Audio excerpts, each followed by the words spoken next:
políticos y a las campañas electorales. En la línea telefónica está la consejera del INE, Pamela San Martín. Pamela, qué gusto saludarte, buenas tardes. Buenas tardes, Enrique, ¿cómo estás? Saludos a tu auditorio. Ya parece una feria de ofertas. Sí, me parece que pues no es lo que estaríamos esperando en una situación como la que estamos, tener pues efectivamente esta feria de declaraciones y de propuestas, que creo que lo que tenemos que ver es pues diferenciar una cosa de otra. Una cosa es atender una situación de emergencia en la que creo que no podría haber más coincidencia de todas y de todos, atenderla a través de tomar las medidas necesarias para poder garantizar el apoyo a los que han resultado damnificados, el apoyo para la reconstrucción de cantidad de viviendas e inmuebles que han sido afectados por estos hechos. Pero otra cosa es hablar ya de cuestiones como eliminar el financiamiento público de partidos políticos, eliminar los tiempos en radio y televisión, eliminar los pluris dentro de el Congreso. Creo que estamos empezando a desviar un poco la discusión y no estamos poniendo sobre la mesa lo que son las implicaciones de las distintas decisiones. Porque, a ver, todo surge de una petición ciudadana, recuerdo muy bien, el pasado 7 de septiembre, el 8, quizá después del sismo de 8.1, que tuvimos, que afectó principalmente Oaxaca y Chiapas. Y la iniciativa ciudadana, que incluso se recolectaron firmas en change.org y así, fue que renuncien los partidos al 50% de su presupuesto.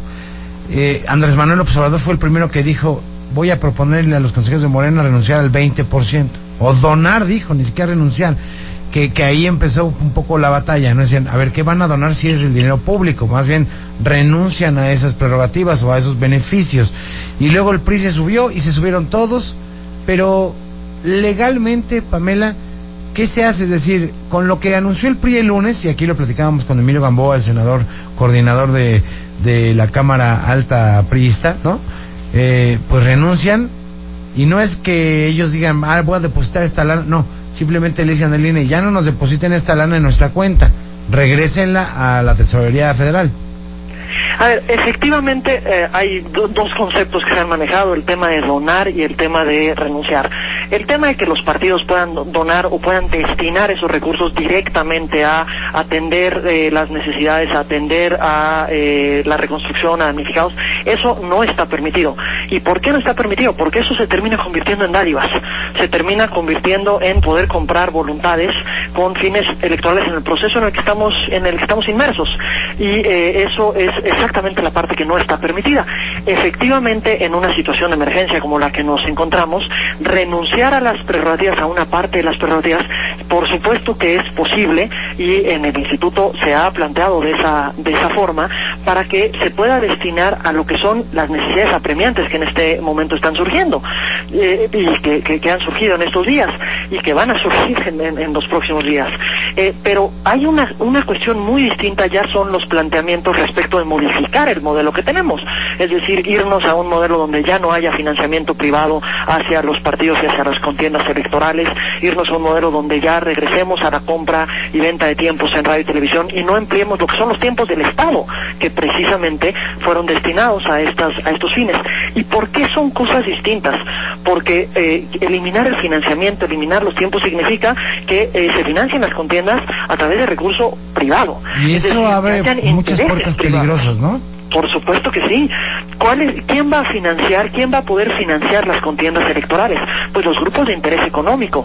Y los grupos de interés económico no lo harán en un ánimo de solidaridad y de altruismo.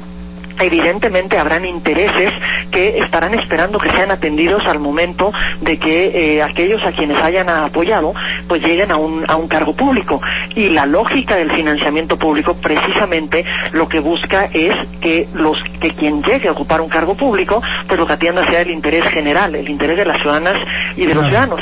Hoy el PRI propuso en San Lázaro que sea la iniciativa privada la que financie las campañas.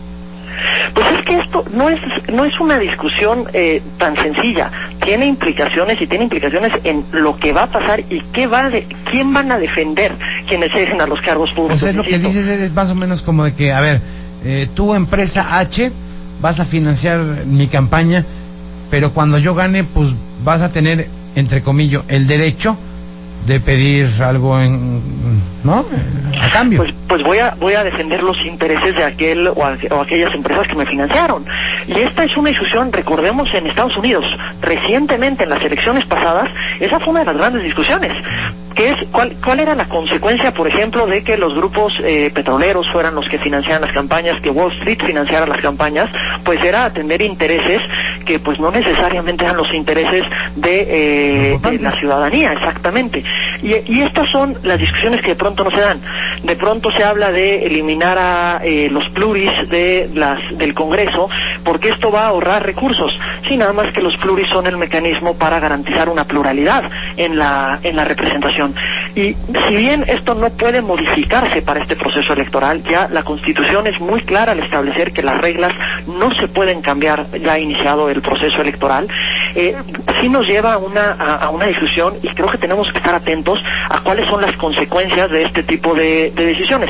No confundamos atender una situación de emergencia, no confundamos incluso una discusión que además creo que es necesaria sobre los montos de los recursos que se asignan a los partidos políticos, sobre la fórmula que se ha establecido para el financiamiento de los partidos. Pues tenemos recientemente la discusión sobre lo que fue conocida como la ley Kumamoto, y cambiar así la fórmula de financiamiento a los partidos muchos políticos. De los que hoy están proponiendo recortar o renunciar a sus recursos no quisieron o criticaron la ley Kumamoto, entonces pues ya no entiende uno para dónde más que la iguana, ¿no?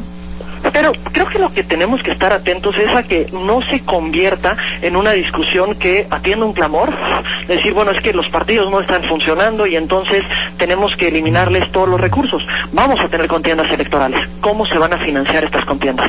Podemos discutir si los montos se deben de modificar, si las fórmulas se deben de modificar, pero pasar la batuta de la decisión de quién nos ha de representar a los grupos de interés económico, me parece que eso nos puede llevar a un camino bastante peor. Ya ni hablar del crimen organizado, ¿verdad?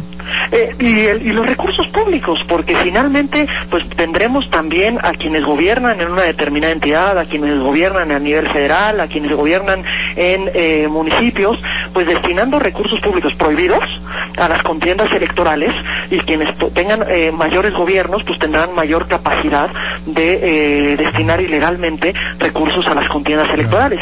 Me parece que eso no es lo que estamos buscando en el país, ni lo que nos favorecería hacia una ruta de generar contextos de exigencia hacia los propios partidos políticos. Oye, Pamela San Martín, consejera del INE, ¿el INE ha pensado, ha evaluado que pudiera recortar su propio gasto de miles de millones de pesos para el ejercicio 2018 y este proceso?